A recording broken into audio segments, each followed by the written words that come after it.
Hola, muy buenas tardes.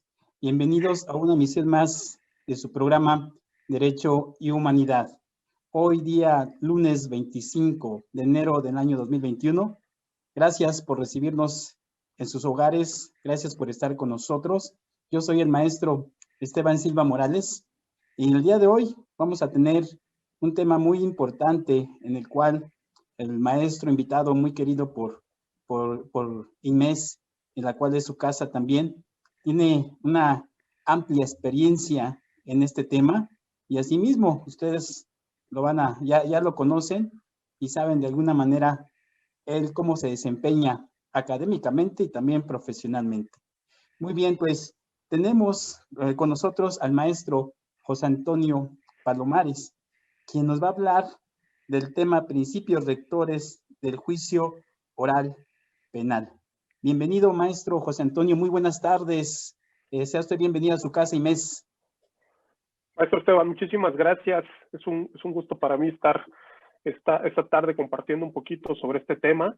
Es de vital importancia conocerlo y tener un poquito este marco teórico y los aspectos generales. Muchas gracias. No, maestro, al contrario, gracias a usted por estar con nosotros y compartir todo este conocimiento con los alumnos y con todo el público en general y también con los maestros, porque como lo dice usted, es un tema de gran interés y de actualidad, y entonces, pues sí es importante reforzar esta parte del conocimiento. Permítame, maestro, leer un poco de su currículum, que es muy amplio. Quiero comentarles a todos ustedes que el maestro José Antonio Palomares es licenciado en Derecho, asimismo es perito en documentoscopía, dactiloscopía, grafología por la Academia Internacional de Formación de Ciencias Forenses. Asimismo es maestro en Derecho Penal por la Universidad de las Américas. Es director académico de la Universidad ETAC, Campus Tlalnepantla. Es columnista de la revista Conexión, Derecho y Ciencias Sociales. Es asesor jurídico del Sindicato Nacional de Trabajadores de la Industria Hotelera, Gastronomía de la República Mexicana, de la CTM. Asimismo, es catedrático en el UNITEC y aquí en su casa, IMES. Fue director de la Facultad de Derecho de la UNITEC, Campus Cuitláhuac. Fue asesor de la Dirección de Atención a Grupos en Riesgo de la Subsecretaría de Derechos Humanos de la Secretaría de Gobierno. Y fue asesor de la Subdirección de Registros y Atención Virtual de la Secretaría de Seguridad Pública Federal de los Derechos Humanos. Entonces, como ustedes ven, el maestro pues tiene un gran currículum. Bueno, ya no mencioné todo lo demás, pero sí, amplia experiencia en todo este tema, precisamente en el aspecto penal. Muy bien, maestro, pues vamos a iniciar. Y bueno, una pregunta que yo haría respecto a este tema de los principios rectores del juicio oral penal. ¿Usted por qué considera que esta parte del juicio oral, vamos a verlo ahorita en materia penal, es importante? Sabemos que derivado de todas las reformas que se dieron y que actualmente tuvieron que reestructurar todo este aparato, ahora sí, jurídico dentro del sistema, sabemos que esto pues llevó su tiempo precisamente para poder pues, adaptarlo a las necesidades actuales de una manera jurídica. ¿Cómo considera usted esta parte del juicio oral que ha venido impactando? Actualmente, ¿usted cree que sí, pues ya se ha adaptado este nuevo sistema aquí en nuestro país, en México, maestro? Claro que sí, maestro. Muchísimas gracias. Indudablemente es imposible adentrarnos a revisar el proceso penal si no conocemos un poquito, platicamos un poquito los antecedentes, hablemos de la parte histórica, de lo que dio origen a esta gran reforma en materia penal. Y como bien lo menciona, es importante saber si verdaderamente están cumpliendo estos 5 principios. Desde mi muy particular punto de vista, estos principios representan la columna vertebral de este nuevo proceso penal. Y retomando un poquito lo que les mencionaba hace un momento, se dieron reformas importantes a la par de la materia penal. Quiero comentarles que también esta reforma que se da para el año del 2008 da como resultado también que impactara en algunas otras materias, como en materia de derechos humanos, la reforma penal se da en el 2008, en derechos humanos se da en el año de 2011, y esto obliga también consecuentemente a que se haga una reforma en la ley de amparo en el año 2013. ¿Y esto por qué es? Definitivamente la materia penal, al ser una de las más importantes, porque hablando también de la calidad o el peso que tienen los derechos humanos, la libertad de las personas está un poquitito abajo de la vida y es uno de los bienes jurídicos tutelados más importantes por el derecho. Entonces, esto obliga a que los derechos humanos también tuvieran un nivel de protección amplio ante cualquier especulación de una posible violación a los derechos fundamentales del ser humano, pero también sabemos que la ley de amparo o que la materia que eminentemente es considerada como una materia protectora por excelencia de los derechos humanos, pues es la materia de amparo. Entonces, quiero retomar un poquito las palabras de uno de los ministros de Cosío, que él decía, ¿no? Para que se pueda dar una reforma estructural a todas las materias penal, de derechos humanos, de amparo, las leyes deben de estar armonizadas, ¿no? Y la armonización implica eso, que todas se encuentren consecuentemente estructuradas, integradas, para que esta reforma pudiera salir victoriosa, ¿no? Entonces, respondiendo a su pregunta, maestro, los principios rectores es resultado de esta gran reforma, es hablar un poquito de una palabra que se escucha mucho en noticieros, en procedimientos, que es el debido proceso. Una vez que se cumplan estos 5 principios, podemos hablar de que se está dando como consecuentemente el debido proceso. Entonces, esa es la gran importancia que podemos entender de estos principios rectores del juicio oral en materia penal. Muy bien, maestro. Y bueno, entrando ya en materia, y ahorita usted que nos habló de estos antecedentes que precisamente dieron origen desde el aspecto de los derechos humanos, el juicio de amparo, ¿verdad? Que fueron considerados dentro de la Constitución y que también en su artículo 20 también por ahí lo menciona precisamente, pues se tuvieron, como dijo usted, se tuvieron que reformar y se tuvo que actualizar y poner ahora sí a las alturas de las cuales ahora sí el derecho en la cuestión penal requería.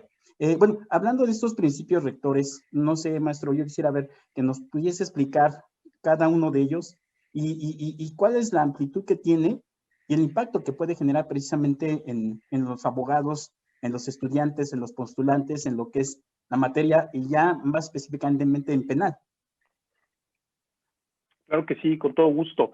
Voy a centrarme ya un poquito, una vez que entramos en materia hablando de los antecedentes, me gustaría ahorita sí centrarme ya en lo que es la reforma penal. Esta gran reforma, dicen los grandes doctrinarios, los especialistas, que estas grandes reformas fueron de las más importantes en los últimos 50 años en nuestro país, aunado a esta última que se está reflejando en materia laboral, que está próxima ya a implementarse en todo el país. La reforma penal representó parteaguas para que los legisladores pudiesen voltear a revisar otras materias. Esta reforma impactó principalmente en 4 puntos. Puedo resumirlos como el impacto que se tuvo directamente en lo que es el procedimiento penal ordinario, 2, en los medios alternos de solución de controversias, en la ejecución de sanciones penales y finalmente lo que fue la justicia para adolescentes. Esta reforma que se empieza a cocinar y que inicia su implementación el 16 de junio del 2008 y que tiene como fecha fin posterior a esto 8 años, es decir, se tuvo como fecha límite el 16 de junio del 2016 para que estuviera implementada en todo el país. Tuvo también la necesidad de voltear a la parte constitucional. Es decir, para que esto pudiera fraguarse, se tuvo que también hacer una gran reforma a la Constitución Política de los Estados Unidos Mexicanos. Por ahí a nuestros alumnos que ya tomaron la materia de introducción al estudio del derecho, teoría constitucional, sabrán de lo que les estoy hablando del famoso proceso legislativo. y que en materia constitucional todavía representa un grado más de dificultad para reformar, debido a que nuestra Constitución, como ley máxima que se encuentra a la par de los tratados internacionales firmados por México en materia de derechos humanos, impactó de manera particular en 10 artículos de nuestra Constitución. Desde el artículo 16 al 22, el artículo 73, el artículo 115 y el artículo 126 fueron aquellos que sufrieron una modificación. Voy a extraer de estos 10 artículos para entrar un poquito ya en nuestra materia, en el artículo 20 de nuestra Constitución, que es quien le da el fundamento constitucional a los principios rectores de nuestro juicio oral. Como bien lo mencionaba también el maestro Esteban, ¿qué necesidades también implicó esta gran reforma en todos los actores que participamos dentro del proceso penal, ¿no?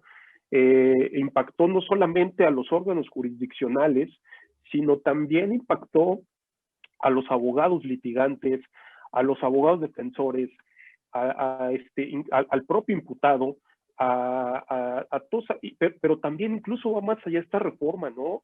Porque también impactó en aquellos docentes, en la parte educativa, porque entonces también todos los programas y planes de estudio se tuvieron que actualizar, tuvimos que buscar una actualización conforme a los tiempos y las exigencias, pero también a nuestros abogados, incluso a los propios estudiantes de derecho. Buscamos en todo momento desarrollar habilidades como habilidades de oratoria, como habilidades y técnicas de argumentación también, técnicas de interrogatorio, de contrainterrogatorio, porque esas habilidades desafortunadamente estaban dormidas con el sistema que antes nos regía, ¿no? Entonces, aquí, retomando un poquito lo mencionado por el artículo 20 constitucional, y que son las principales diferencias que podemos identificar, es cambiar o transitar de un sistema totalmente inquisitivo a un sistema acusatorio y oral, es de corte oral. Aquí quiero hacer un poquito mención que no es un procedimiento 100% oral. Tenemos también por ahí algunas situaciones en las que todavía se utiliza elementos escritos. Por ejemplo, en la etapa intermedia del procedimiento penal, inicia con un momento procesal que se entrega de manera escrita ante el juez de control. Entonces, otro punto importante que menciona el artículo 20 constitucional es la separación de funciones. Existe una claridad aquí ya entre las funciones de los defensores, del imputado, del Ministerio Público y de los actores que participan en este proceso. ¿Por qué? Porque anteriormente las funciones se centraban mucho en el Ministerio Público, es decir, jugaba el papel de juez y parte y no se cumplían con de algún modo con estos principios que también tienen trascendencia a nivel internacional, recordando que México ha suscrito diversos pactos internacionales donde se debe y está obligado México a asegurar una justicia correcta para todos los involucrados. Otro punto importante que menciona el artículo 20 constitucional, voy a retomar nada más un poquito para recordar la estructura del proceso penal. Nuestro nuevo sistema de justicia divide el proceso penal en 3 etapas. Una etapa inicial, o que también es conocida como una etapa de investigación, que se subdivide a su vez en una investigación inicial y en una investigación complementaria. Posteriormente pasamos a nuestra etapa intermedia, que también es sobrellevada por un juez de control y que finalmente pasa a una tercera etapa que ya es el juicio oral. Okay. Que la realidad es que este nuevo sistema de justicia penal está elaborado para que aproximadamente más o menos solamente un 10% de los asuntos iniciados concluyan en un procedimiento de juicio oral. Todo lo demás, ese otro 90%, debería estar terminando en otras opciones como unos medios alternos de solución de controversias, etcétera. Eso, que eso ya es tema de otra charla. Okay.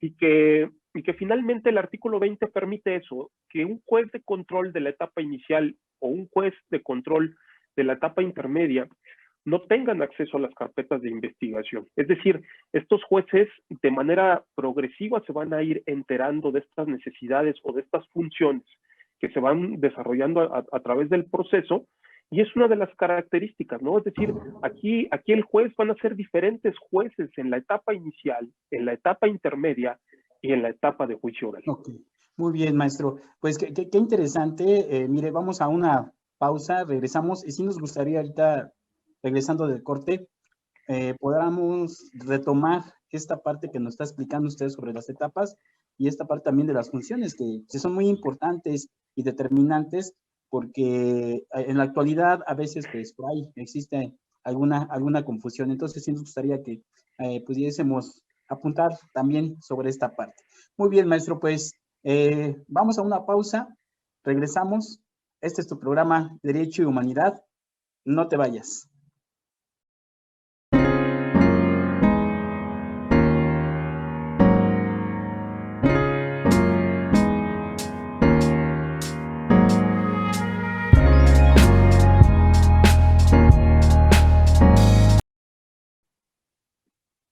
Ya estamos de regreso en tu programa Derecho y Humanidad.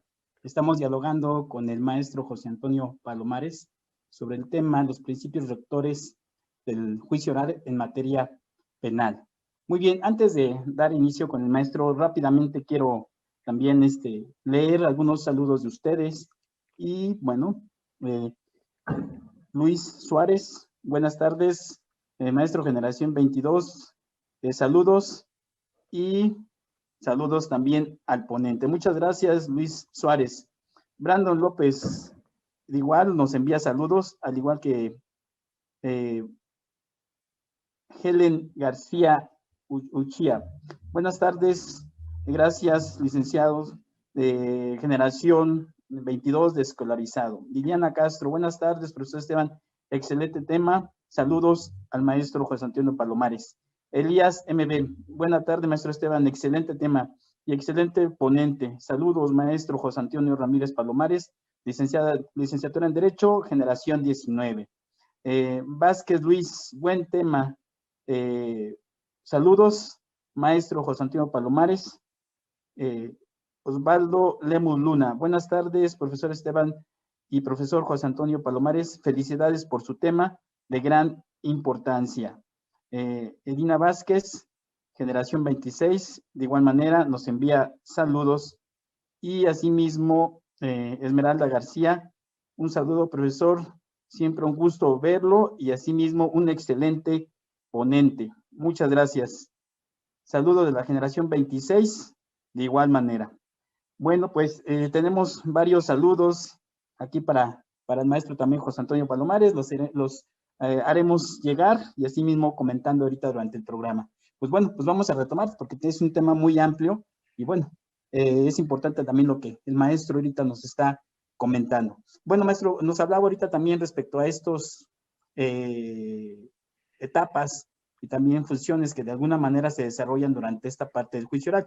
Nos explicaba también de estos artículos que también se tuvieron que reformar en la Constitución a raíz precisamente del decreto que se hizo en el 2008 y el tiempo que tuvo que pasar, vamos a decir, 8 años casi, en proceso para que ahora sí se pudiera instalar completamente en todo el sistema en materia penal esta parte del juicio oral. Pero bueno, uno de los puntos importantes que mencionaba usted ahorita precisamente es esta parte de lo que son estas etapas, maestro. Así es, maestro, muchísimas gracias. Sí, es correcto, esta nueva estructura nos da un poquito de claridad para saber o entender el contenido del artículo 20 constitucional. Es decir, esta separación de las funciones, el no acceso a la carpeta de investigación y el cambio de los jueces en cada una de las etapas. En esta etapa inicial, un juez de control; etapa intermedia, también un juez de control, pero diferente al de la etapa inicial; y posteriormente ante un juez de enjuiciamiento, tribunal de enjuiciamiento, que dependiendo del asunto puede ser desde 1 hasta 3 jueces. Y finalmente, el juez de ejecución, el tribunal de ejecución, que habrá de finalizar con este procedimiento. Esto es para cerrar un poquito el contenido de nuestro artículo 20 constitucional y también hacer referencia a cómo quedó estructurado el Código Nacional de Procedimientos Penales posterior a esta reforma. Tuvo una estructura, bueno, tiene actualmente una estructura de 490 artículos, los cuales se dividen a su vez en dos partes, que es del artículo 1 al 182, que es donde vamos a encontrar todas las disposiciones generales, y de los artículos 183 al 490, donde ya vamos a encontrar de manera directa el procedimiento penal.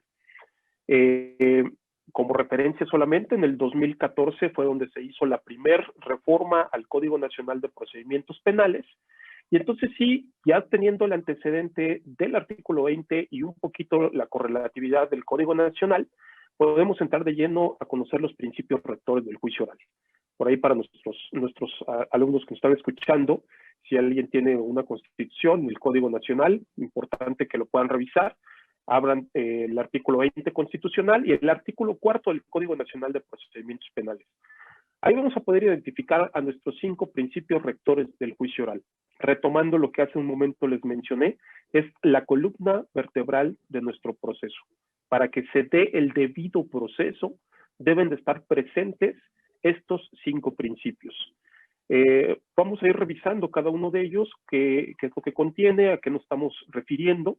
Y estos 5 principios son el principio de inmediación, el principio de publicidad, el principio de concentración y finalmente 2 principios que tienen mucha relación entre ellos, que es el principio de concentración y el principio de continuidad. ¿A qué se refiere? Vamos a revisar nuestro primer principio. Estos principios van a darnos la certeza o nos va a dar la guía de cómo debemos de conducirnos. Sin embargo, como todo principio, también hay excepciones. Es decir, no son definitivos o no son únicos, sino que vamos a encontrar ciertas posibilidades de que no se cumplan sin que estemos violando el debido proceso.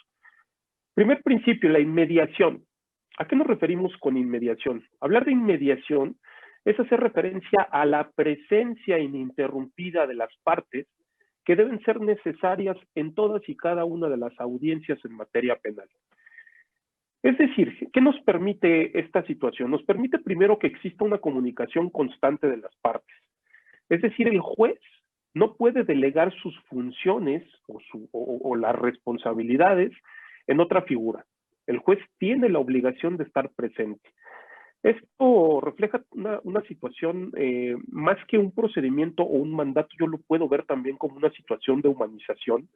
Es decir, que las instituciones se encuentren presentes, que se pueda percibir a través de todos los sentidos.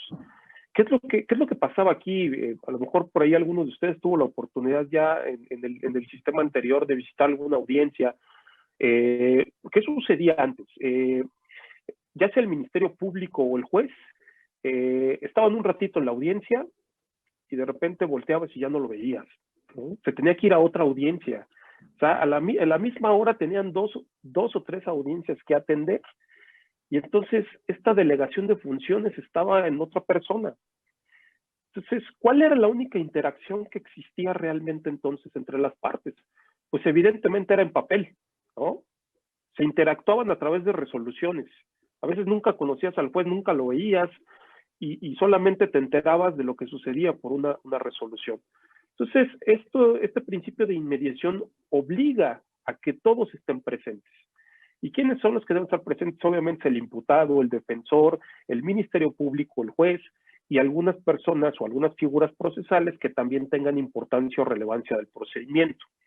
Es decir, que nuestro juez no solamente preside, también el juez está obligado a explicar al acusado, explicar a la víctima cualquier situación que no tenga claridad en el proceso.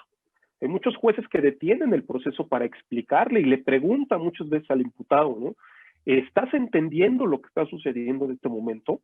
Porque esa es la figura, a eso se refiere la inmediatez. Es decir, que la ausencia del juez va a anular el procedimiento completamente. Para darle un poquito de relevancia o darle un poquito de solidez jurisprudencial al principio de inmediación, quiero solamente darles como referencia algunas jurisprudencias, que es la jurisprudencia 2017-073, 074, 075 y 076. Nos van a dar soporte también jurisprudencial al principio de inmediación. Voy a leer nada más muy rápido, muy brevemente, una de ellas, la primera, que dice, la 2017-073, nos dice que el principio de inmediación, como herramienta metodológica para la formación de la prueba, exige el contacto directo y personal del juez con los sujetos y el objeto del proceso durante la audiencia del juicio. Ahí nos está dando la solidez y la certeza jurisprudencial. Entonces, si tienen posibilidad de revisar estas 5 jurisprudencias, les puede dar el soporte de lo que estamos hablando. Y ahora sí vamos a tocar un poquito de las excepciones. ¿Qué sucedería o cuál es la posibilidad que la ley nos da para que no se cumpla con el principio de inmediación? Y aquí lanzo la famosa pregunta detonadora, ¿no? ¿Qué pasa si el juez que hizo la valoración de una prueba fallece o simplemente deja de pertenecer al juzgado? O porque renuncia, o porque lo cambiaron de juzgado. ¿Qué sucede? ¿Se está violando entonces el principio de inmediación? No estaría presente. Estaremos buscando una sustitución del juez. ¿Qué sucede entonces en estos casos? Para dar respuesta al principio de inmediación, nos podemos ir también a una resolución de una contradicción de tesis, que fue la tesis 2018, 1-2018, en el municipio de Neza, en el Estado de México, donde se menciona algunos puntos importantes que vamos a tocar posteriores a este corte. Claro, sí, maestro, qué interesante, ¿no? Que conozcamos esos principios que son tan importantes en la parte del juicio oral en la materia penal, y que quisiéramos que ahorita, regresando del corte, nos siguiera explicando. De alguna manera lo está fundamentando usted también, que esto es importante también para los alumnos y todos aquellos que estamos interesados en la materia penal. Es muy importante conocerlo. Muy bien, maestro, pues regresamos, vamos a una pausa. No te vayas, este es tu programa Derecho y Humanidad. Quédate con nosotros.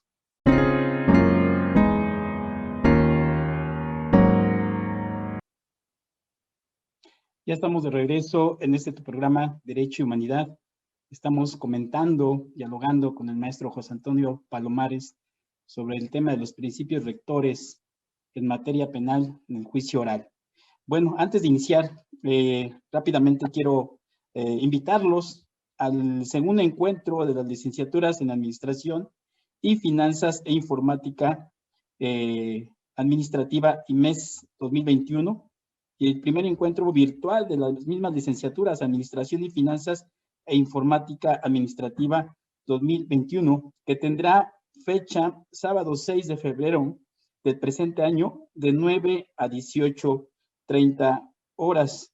Están invitados para que puedan ustedes inscribirse y participar en este congreso.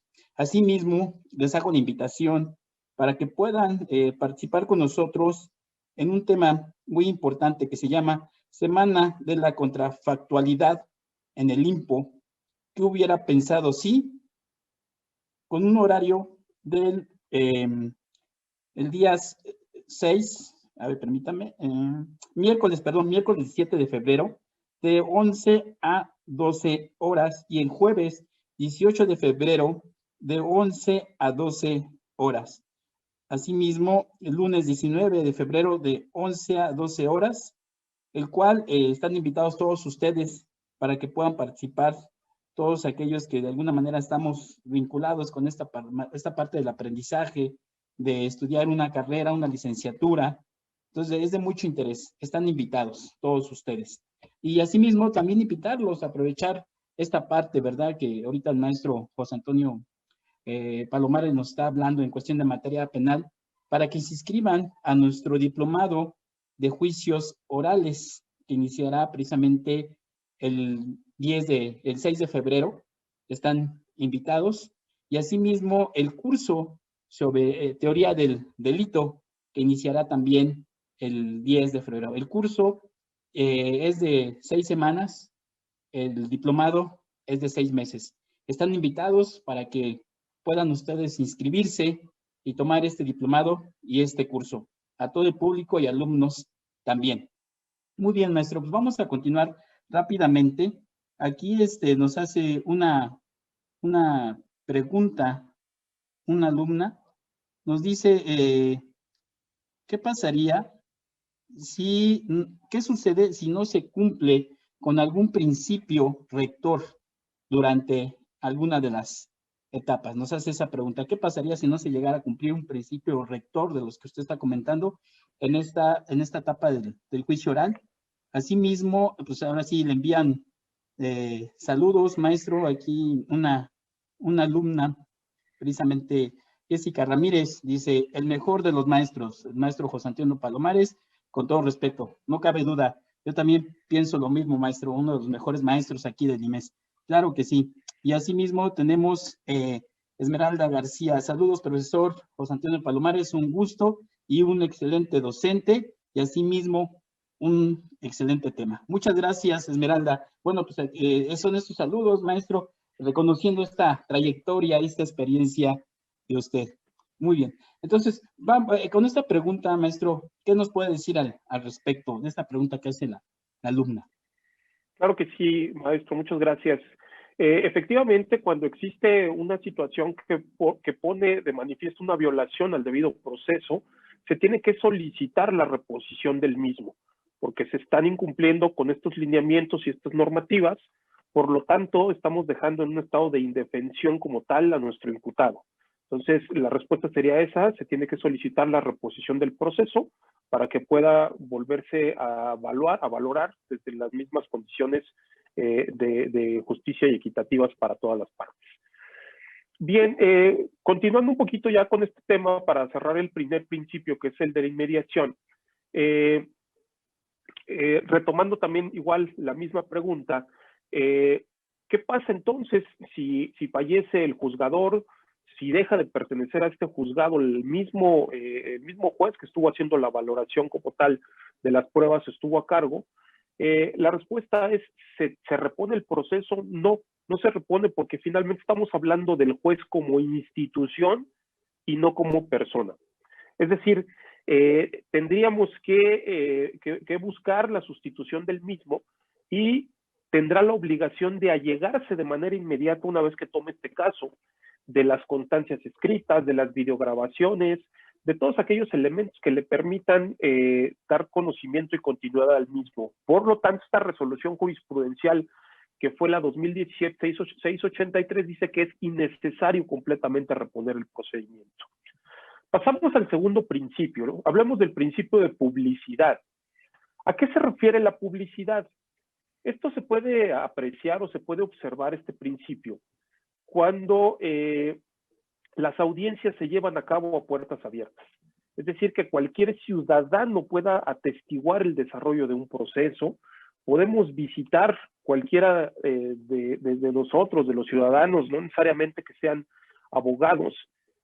Tenemos toda la posibilidad de poder ingresar a una sala de audiencias, siempre y cuando se cumplan con los protocolos internos, no ingresar artículos para videograbaciones, teléfonos celulares, ciertos requisitos que se encuentran previstos. Esto lo que va a hacer es que ¿a qué nos ayuda el principio de publicidad?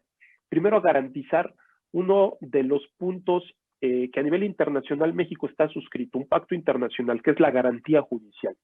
Es decir, se garantiza el respeto de los derechos humanos del imputado a ser juzgado en una audiencia pública, porque esto permite que la propia sociedad sea capaz de evaluar las actividades de los propios aparatos de justicia, de que se garantice un juicio justo como tal al imputado, y que todos podamos estar presentes, ¿no?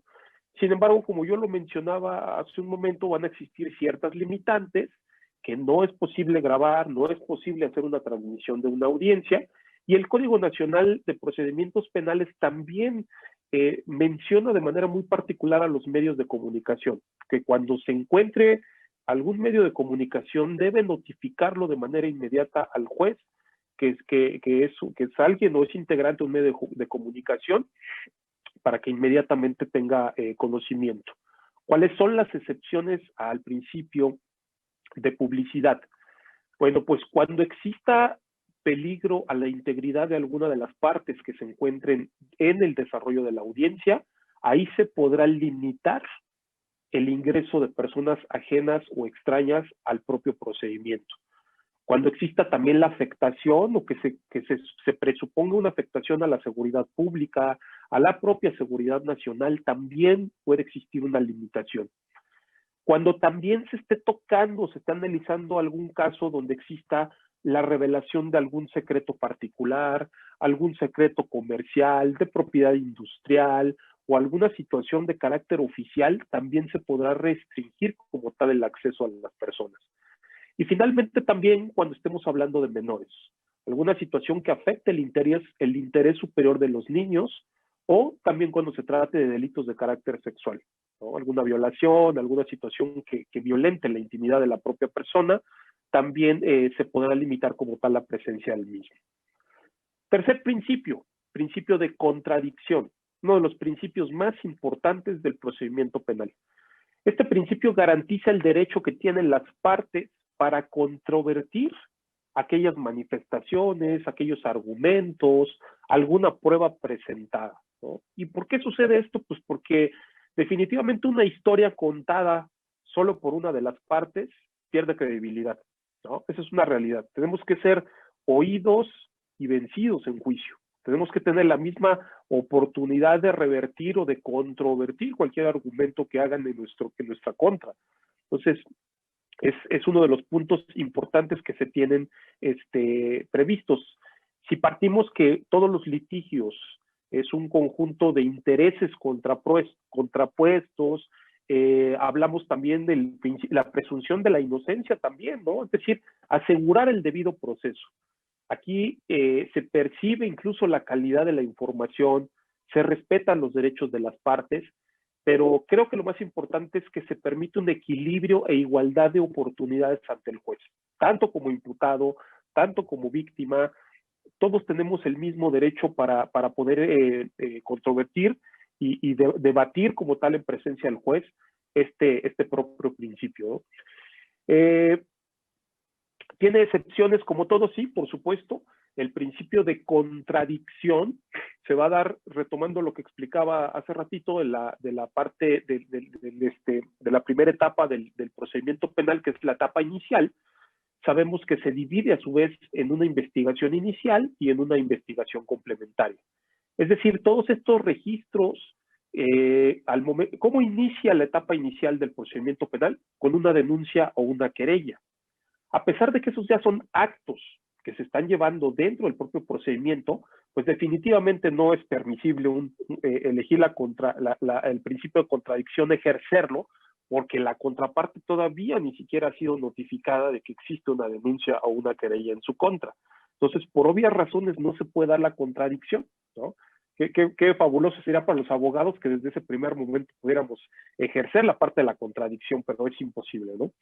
Entonces, hasta dónde se vuelve a revivir el principio de contradicción, hasta que se realiza la formulación de la imputación, y aquí ya es donde el juez de control cuestiona, ¿no? Cuestiona si se requiere alguna aclaración, alguna precisión, y es aquí donde donde inicia ya este ejercicio entre ambas partes.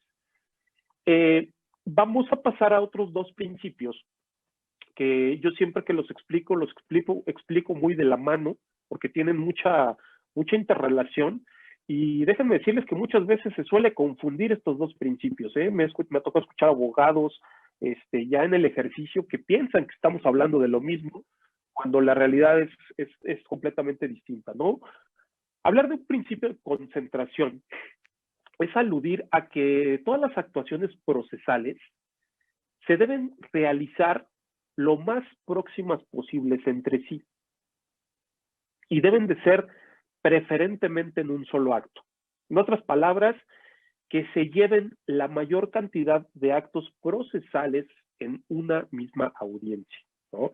Concentración, concentra lo más que se pueda en una parte del proceso para que éste sea efectivo, ¿sí?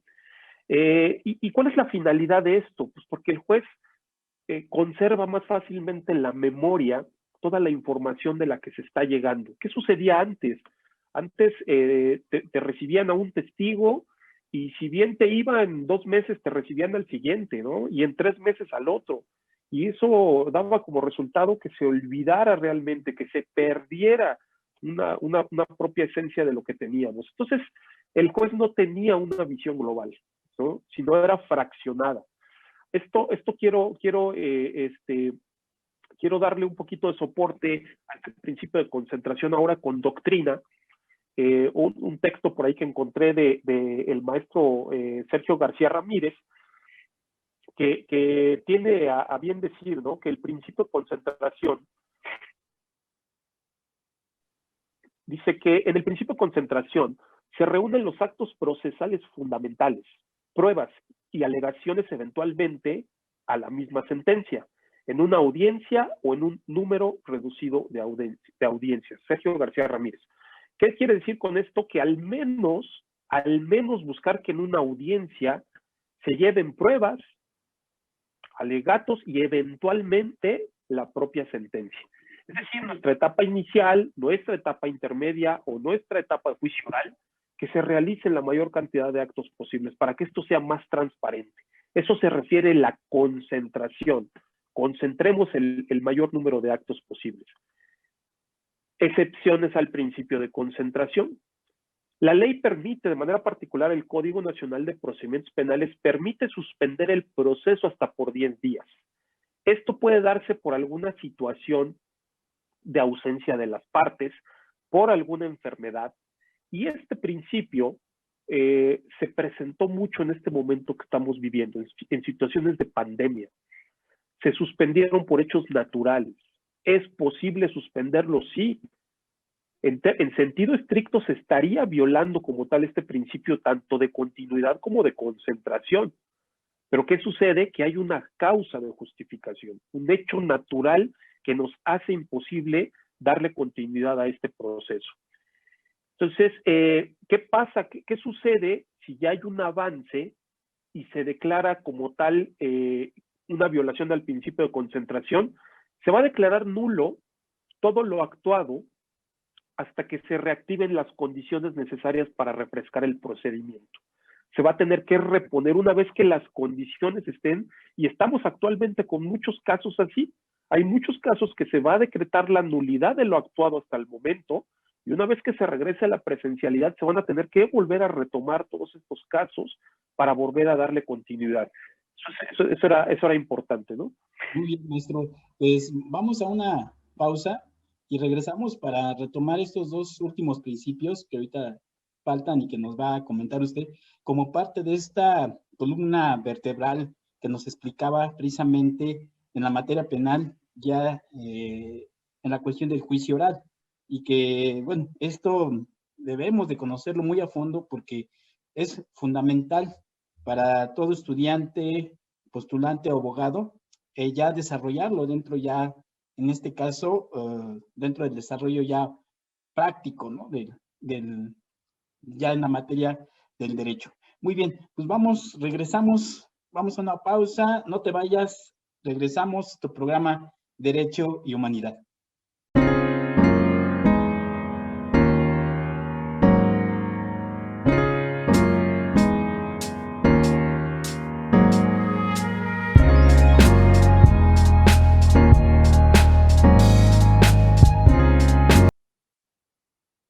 Ya estamos de regreso con ustedes en su programa Derecho y Humanidad. Estamos dialogando con el maestro José Antonio Palomares sobre los principios rectores del juicio oral en materia penal. Muy bien, maestro. Estábamos en esta parte, ¿verdad?, de los últimos dos principios que nos estaba mencionando y que son importantes conocerlos, maestro. Adelante.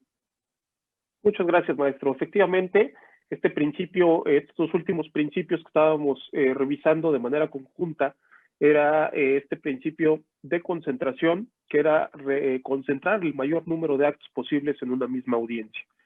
Esto da como resultado pasar a nuestro quinto y último principio, que es el principio de continuidad. Este principio hace referencia a que preferentemente en una sola audiencia o la audiencia se debe llevar a cabo en un solo día. Es decir, una vez iniciada la audiencia, no podrá suspenderse a menos que exista alguna causa de justificación que vamos a ver en un momento. Y si esto no fuese viable, obviamente por condiciones, por las propias condiciones humanas, ¿no? Es decir, no puedes aventarte 3 o 5 días seguidos para que no se pierda este principio de continuidad. Si no es posible reflejarla en un solo día, esta deberá retomarse al día siguiente o subsiguiente hábil para que se pueda cumplir con este procedimiento. ¿Cuáles van a ser las excepciones al principio de continuidad? Hablamos en 2 momentos distintos. En la audiencia inicial, si el imputado decide acogerse al plazo constitucional o a la duplicidad del mismo, se estará rompiendo este principio de continuidad. Hasta que se vuelva a cumplir con estos plazos, volveremos a dar nuevamente a retomar este proceso de la audiencia. Y la otra excepción se puede dar durante nuestra audiencia de juicio oral, cuando exista la necesidad de resolver algún incidente que no se pueda hacer en esa misma audiencia por las condiciones, es un momento que se podrá como tal suspender de manera temporal el desarrollo de la misma. Cuando existe la necesidad también de realizar algún acto fuera de la propia sala, como alguna investigación complementaria, etcétera. Puede haber una situación que tengan la necesidad de salir como tal de la sala. Cuando no comparezcan también alguna figura importante como un testigo, como un perito, como los intérpretes, también es permitido hacer esta excepción. Cuando existe alguna enfermedad en las partes, también existe la posibilidad, retomando que no exceda de 10 días para que no se rompa como tal este otro principio, ¿no? La muerte de un defensor, del Ministerio Público, y que no sea posible reemplazarlo en la misma audiencia, también podrá dilatar un poquito el procedimiento y retomar otra vez lo que dijimos en el punto anterior. Cuando exista alguna catástrofe, algún hecho jurídico extraordinario, y obviamente también cuando se da algún receso para una deliberación, ¿no? Esto es una situación en la que el juez no tenga la posibilidad de deliberar en ese momento, siempre y cuando no exceda de más de 10 días a esta situación en la que estamos revisando, ¿no? Entonces, de manera general, son los principios rectores del juicio oral. Creo que no son tan complicados, son sencillos, pero vean ustedes la importancia que tiene para que se cumpla el debido proceso dentro de las actuaciones en materia penal.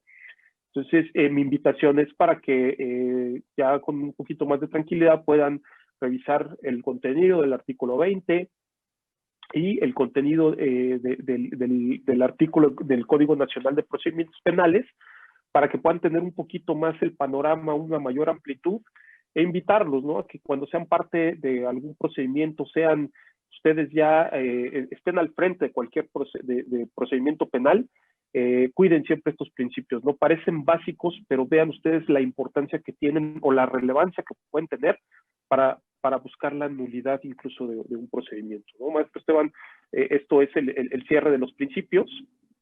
Yo le agradezco mucho la invitación y le cedo la palabra.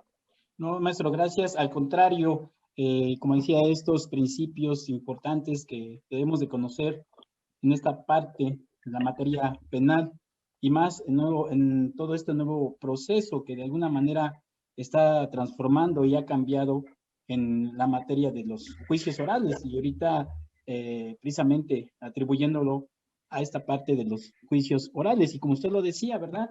Esta parte es esta columna vertebral que es necesario identificarlos, conocerlos en cada una de las etapas precisamente del proceso, identificarlas para que se cumplan, ¿verdad? Para que se cumplan y no haya esas violaciones, como decía usted, a ese debido proceso. Entonces, es muy, muy interesante, y eso, pues, cuando lo vemos en clase, sí, debemos de retomarlo. Usted también mencionaba fundamento también legal en cuanto a la Constitución, la jurisprudencia, los códigos, ¿no?, que de alguna manera le atribuyen una relación, ¿no?, entre una ley y otra, precisamente para darle este fundamento y esta validez de legalidad en una audiencia, ¿no?, ya durante precisamente este proceso que se va dando. Bueno, maestro, en conclusión, ya para terminar, desafortunadamente se nos ha ido el tiempo muy, muy rápido. Y en conclusión, ¿qué invitación les hace a todo el público en general, a estudiantes, ¿verdad?, respecto a estos principios rectores? ¿Qué les quiere comentar como esta parte importante? Claro que sí, maestro, muchas gracias. Punto importante para el cierre. Primero, tener la claridad del significado de cada uno de estos principios rectores. Recordemos que también es de vital importancia que todos los abogados tengamos un sentido correcto de interpretación. La interpretación es básica para la correcta aplicación de la norma jurídica, ¿no? Si tenemos una concepción errónea del contenido, del sentido que se busca de cada uno de estos principios, no vamos a lograr un objetivo concreto a lo que estamos buscando, ¿no? Independientemente de cualquiera de las partes a las cuales estemos nosotros representando, ya sea a la parte, al imputado o como tal a la víctima actuando como coadyuvante con el Ministerio Público. Si no tenemos esa claridad, definitivamente no vamos a lograr el objetivo que estamos buscando. Entonces, mi invitación sería esa, tener la claridad. Y dos, una correcta interpretación también de la situación que estamos defendiendo, de la situación que estamos abordando. Dependiendo de la posición en la que estemos jugando, es como vamos a lograr que un juicio sea como tal exitoso. Eso es lo que yo podría recomendarlo y manifestarlo a todos nuestros alumnos, a todos los que están escuchando este programa. Muy bien, maestro, pues qué excelente recomendación hace usted y también pues, esta aclaración que es elemental tomarla en cuenta. Muy bien, pues el tiempo se nos ha acabado. Pues les queremos agradecer a todos ustedes por estar con nosotros, por seguirnos en su programa Derecho y Humanidad. Y asimismo, yo le pediría al maestro José Antonio Palomares que le demos seguimiento a las contestaciones y saludos que quedaron pendientes por parte del público y de los alumnos aquí en Face y en YouTube, porque pues ahora sí, fueron muchas y la verdad pues no alcanzamos a leerlas, pero se les agradece que en realidad nos tomen en cuenta y nos sigan en su programa. Nosotros lo estamos viendo sus comentarios y les vamos a dar una respuesta. Asimismo, maestro José Antonio, por favor, le pediría que por ahí también demos esa contestación a nuestras preguntas y saludos que tenemos, maestro. Claro que sí, maestro, con todo gusto revisamos las preguntas y los vamos respondiendo conforme los vayamos leyendo. Muy bien, pues no me queda más que agradecerles a todos ustedes, a todo el público, alumnos, por estar con nosotros. Nos estamos viendo en el siguiente programa. Recuerden que el próximo lunes es primero, pues no tenemos labores. Nos veríamos hasta el día 8 de febrero en su programa Derecho y Humanidad. Ya saben, les hago llegar la invitación a todos ustedes para que nos puedan acompañar con temas muy importantes y de interés en la cuestión jurídica y que todos nosotros, y no nada más jurídica, sino de las diferentes disciplinas, también es de su interés. Pues les quiero agradecer, les deseo una excelente tarde, les envío un fuerte abrazo y gracias por estar el día de hoy con nosotros. Gracias, maestro José Antonio Palomares, les deseo una excelente tarde, les envío un fuerte abrazo. Muchas gracias, gracias a todos, buenas tardes. Gracias, compañeros de cabina, muchas gracias también por acompañarnos y que pasen una excelente tarde todos ustedes. Nos vemos en la siguiente emisión de su programa Derecho y Humanidad.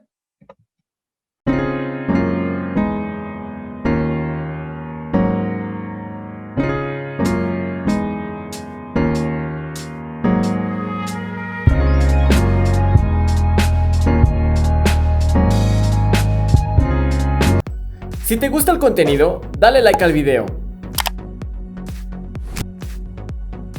Suscríbete y activa las notificaciones presionando la campana.